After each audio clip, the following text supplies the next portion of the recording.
Hi, my name is Terry Goldbaum. I am founder and president of Lori's Angels Animal Rescue. This is a short little video of some kittens that we rescued when we were trapping at a lumber yard.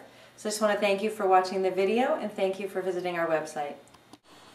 Okay, these are the two little kittens that we got at the lumber yard. One I already took up to give a bath. These guys are a mess.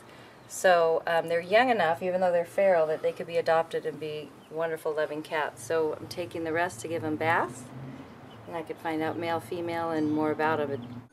This little baby's going to get a bath. Yes, he is. He or she. I know, boo-boo, you're not going to like this too much at first. I know, sweetheart. It's okay. Yeah, you're a mess. She's a mess.